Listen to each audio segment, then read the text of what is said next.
Hello and welcome back to the Fulhamish YouTube channel. My name is Don Betts, and on today's video we're looking ahead to Wednesday's game against Manchester United. And joining me to look ahead to it is Manchester United writer and author Sam Pilger. How you doing, Sam? Very well, thanks. Thanks for having me. So this season for Manchester United, although they're top of the league, it's been still quite a weird one, because obviously early on in the season, especially when that defeat to Arsenal at Old Trafford, there was a lot of questions being asked about Ole Gunnar Solskjaer. And after the second half of the season that Manchester United had after lockdown when football returned, they obviously were in great form. Was a title push or title challenge ever really on the cards for Manchester United and their supporters this season? No, I don't think so. I think Solskjaer himself, I think the club are surprised at where they are. I don't think a title challenge was in the expected this season. I think you can see that with United signings in the summer, actually, where they were with an idea, with Diallo, with an idea for the future, with Telles, Cavani, Van der Beek, which were to bulk up the squad, but they resisted a Sancho, a really let's push on this season. It was more of a gradual, slow and steady process. I think the idea was to finish in the top four again, not leave it so late, to consolidate their position there. And a title race, probably a more concerted effort next season once players, the younger players had established themselves more. So yeah, this has been a surprise, if you like.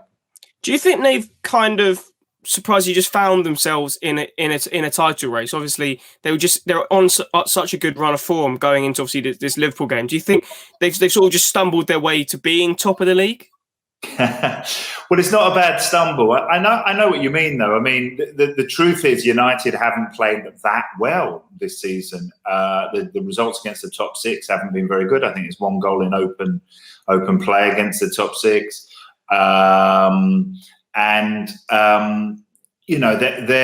haven't played absolutely as well as they can. I mean, if you look at players like Greenwood, who was incredible after the restart, has only got one Premier League goal. Martial, United's top scorer last year, has got 2 or 3 in the Premier League. I think it's 2.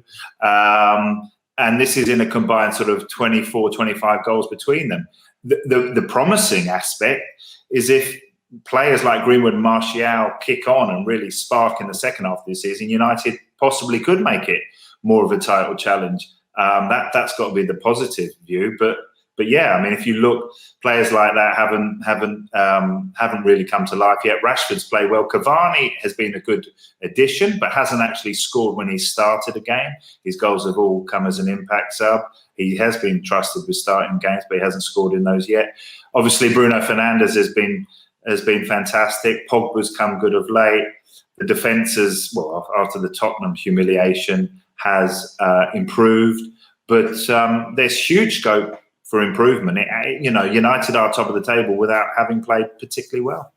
Yeah, I feel like that is the case with the season, because if United were on the points total they are now in the last 2 or 3 seasons when Liverpool and Man City have been sort of just blasting everyone else in the league, they'd probably only be in the top 4 instead of really pushing for the title. And with Manchester United fans and people analysing Manchester United, even though they are top of the league at the moment, do most people feel that someone like Manchester City, or I think are the bookies' favourites to currently win the league anyway, I think odds-on favourites, that they will sort of it's great to see them doing so well, but it is this season still all about finishing in the top 4? Or are they seeing it as actually this season we've got a really good chance of winning the first league title in 7-8 years?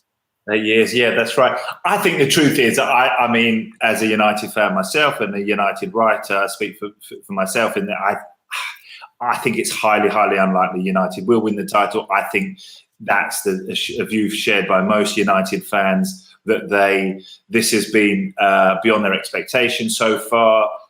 I hope there's not an implosion. But if you're top of the league, then and this isn't after 3 or 4 games, this is after nearly halfway point, you think, well, hang on. And as I said earlier, having not played that well, if United can actually start to play well and push on, well, then who knows? And as we keep saying, this is a strange season. It's a condensed season, no fans, which has actually probably hurt United in terms of their form at Old Trafford. Then then why not? But I think deep down, I think all United, not all, most United fans don't think this realistically. United are going to finish top, but like every football fan, it's nice to dream. Yeah, and if you're looking at the United team of last season, who obviously just made it into the top four, and compared to this season, is there really much differences between United of last season and United this season, or is it more the top teams, the likes of Liverpool and your Manchester Cities, have just very much dropped off? I think you're probably right. I think United have improved and players have pushed on, but I think obviously if you look at Liverpool, there's a huge deficit in terms of their points from where they were last season. Clearly, they're not the same team. I think the bigger teams, have had less of a pre-season, didn't help. I think that, but United have improved. I think players like you saw that against Liverpool, someone like Luke Shaw, the introduction of Telles has pushed him on.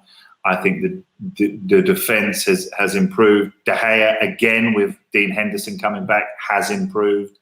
I think players like Fred and Scott McTominay have improved too. So the United have overall improved. I mean, I think they've got 12 more points than they had at this point last season. So, players have obviously pushed on. I think Solskjaer has become more of a confident manager, believes in himself.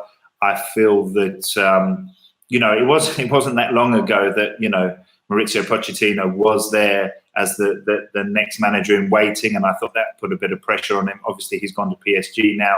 There's no next cab off the rank. There's no obvious successor to Solskjaer as there were. I think they give Solskjaer more freedom and more space to express himself, and I think he's growing into his ability and as a manager and starting to believe in himself a bit more. Yeah, one of the key attributes or assets to this United team, not just this season, but, since the restart, is their form away from home. Do you think there's anything to pinpoint that down to that? I think the last time they lost away from home in the Premier League was at Anfield last season, probably. And so what do you think that's down to? Because the home form's not exactly been amazing, but the form away from home seems to be better than most teams in the league. Yeah, you're right. It's difficult to pinpoint why that is. I mean, I think it's easy to do the reverse and to say why it's been poor at Old Trafford. I think the lack of fans. I think you've seen that in the 0-0 with Chelsea, the 0-0 with Manchester City, losing 1-0 to Arsenal. I can't believe that an Old Trafford with 15, 20 minutes to go, needing a goal, all those cliches are true, sucking the ball into the net, the 12th man, they are true. We're in an eerily empty stadium. I mean, I went to the only game with fans, which was the West Ham game, and it's a strange experience, and that was with only 2,000 fans and no United away fans. So I think that's hurt United at Old Trafford. Away form, I mean, obviously some of this away form was accrued with away fans and with fans earlier in the year. I don't know really. Yeah, I don't know if there is one reason. I mean, it's now 12 wins and 4 draws in the last year. Haven't lost, and they've come back and yeah. I mean, I think the thing is they've gone behind in the last 8 games 6 times and come back. So that shows a bit of resilience as well. But yeah, I mean, this title challenge as it is at the moment is completely being based on away form. Yeah, and if I'm looking at the Manchester United team sort of from an outside perspective, I feel the thing that seems to change for me the most this season is the midfield seems to be a lot more as a cohesive unit as opposed to individual brilliance with Pogba and Fernandes. I feel like with McTominay, Fred and Matic have all had a part to play. And then obviously Pogba and Bruno Fernandes have been accepted. Do you think getting the best out of Manchester United midfielders has been sort of a key asset to them this season? Absolutely, and I think he's in this position where he's actually got two midfields, Paul Pogba and Nemanja Matic, and then Scott McTominay and Fred. I think when he tries to win games more and be more attacking, he'll use Pogba and Matic. When he wants to provide the defence with more protection, he'll use what's been known now as McFred, McTominay and Fred. He likes that. That's his comfort blanket to protect the defence. So he has options. Whether amongst that there is a world-class holding midfielder, I think there probably was once in Nemanja Matic, although he can't play every game now. I'm not sure. I think McTominay is a fantastic player. I'm not sure his range of passing is quite good enough. And Fred can plateau. He's a good player, but I certainly feel that if United want to push on and really challenge for the title, there might be an improvement to be made there. But certainly it's working for Solskjaer this season with slotting in that, Pogba and Matic started at Burnley. Fred and McTominay come in against Liverpool. So to be able to mix and match, and that doesn't even include Donny van der Beek as well, who's had a difficult or a limited first season so far. So there are certainly lots of options there, and the midfield has certainly pushed on this season. Yeah, and if we look ahead to obviously Wednesday's game against Fulham, do you think Solskjaer's going to change anything? Do you think he'll adapt anything? Because obviously recently, Fulham, we've had some decent results against obviously the top sides in the league. We won away at Leicester, got that point away at Spurs, got that point at home to Liverpool, and arguably, there's 2 points we could have won both of those games. Do you think Solskjaer is wary of the threat that Fulham can pose despite our lowly position in the table? Oh, absolutely. I mean, all the cliches are true. I mean, Sheffield United went there. There are no easy games in the Premier League, and Fulham certainly improved.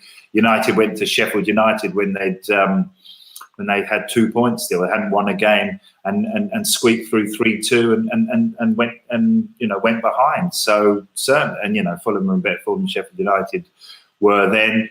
I think there will be changes. There's Liverpool in the FA Cup this weekend, so that will be a game United will win. Will want to win. It wasn't the best draw. They would have preferred an easier draw, so they could have made more changes.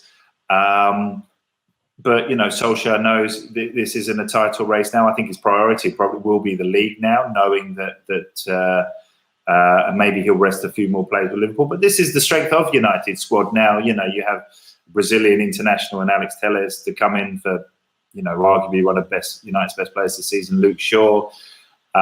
Greenwood to come in if he wants to rest Martial or Rashford. So there is plenty of scope for squad rotation. Obviously, Victor Lindelof or Eric Bailly. So there are options. Yeah, and obviously the way Fulham have been playing with obviously a back three with some height in there with the likes of Joaquim Anderson, Tosin Adarabioyo, Oloreno, and then it's been the key to our games. Obviously, been our wing back sort of bombing on. Do you think that's going to be could be one of the key battles in this game? Is the likes of Kene Tete and it will also be Joe Bryan coming in this game, coming up against Aaron Wan-Bissaka and Luke Shaw or Alex Telles? Yeah, that's right. I mean, I think, United have dabbled with a back three with themselves, but on the whole play a back four. So obviously with the wing backs pushing on, that would pin back players who like to get forward I think I would imagine Telles would play. He likes to get forward, has fantastic delivery. So with Fulham using wing backs, that could certainly pin them back and be an important position. I think that that's a loss on the left with Shaw and Telles coming forward. Wan-Bissaka has been incredible as a defensive fullback, as he was at Crystal Palace. But in terms of going forward, he's still quite limited there and less confident, has less range to his passing. So, but he's bloody difficult to get past. But that also, that United will probably go with a 4-2-3-1 formation, and with Fulham playing three at the back, that would be a different challenge for them to face. What sort of weak or areas of this United team do you think is the best areas for Fulham to try and exploit? Because in this sort of 3-4-3 or sometimes a 3-5-2, if like Bobby Reid went obviously suspended for Wednesday, but he's been dropping into midfield. Where do you think the area of the pitch where Fulham can exploit Manchester United the most is? Do you think it's in the middle of the park with someone like Anguissa making sort of darting runs and Loftus-Cheek getting hold of the ball, or do you think it is trying to get pace in behind Manchester United's defence? I think it depends who he plays. I mean, I think a lot of United fans were surprised that he picked Victor Lindelof over Eric Bailly. I mean, Bailly is a quicker and stronger player than Lindelof. If Bailly Lindelof did very well at Anfield, but I think overall, Bailly allows United to be more on the front foot and attack more. If there is an area for Fulham to exploit, it is probably the pace in United's centre backs, and that's an area United need to and will address over the next 6 months. I think Lindelof and Maguire are not the quickest of defenders. A turn of pace, a darting run, a direct running at them can exploit. But, that's obviously easier said than done. But I think if there's an area for Fulham, it is. If Lindelof and Maguire start, certainly it's a lack of pace there.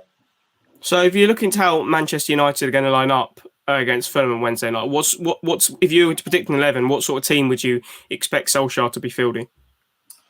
I think this is possibly a game where he might make changes, as I said, with the Liverpool FA Cup game at the weekend. Possibly Dean Henderson coming in for De Gea, Telles for sure. Van der Beek has been very patient, possibly coming in to centre midfield. This is a game United.